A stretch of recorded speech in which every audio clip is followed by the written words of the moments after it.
Hi guys! Today's ministry, kain tayo ng banana Q. Only 10 pesos. Bili na kayo. Ayan, tig 10 lang. Carlo, come here. Kain tayo. Ito ay hinog na hinog.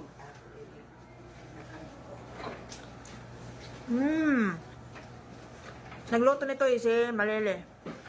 Kaya bininta dito sa kusina. Tig 10 lang. Bili na kayo.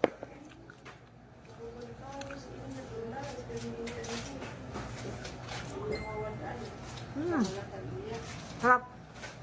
Hinog na hinog yung saging.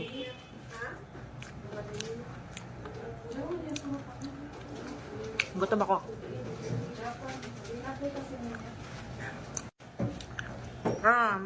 May bibili na. Darlene, Pakisa.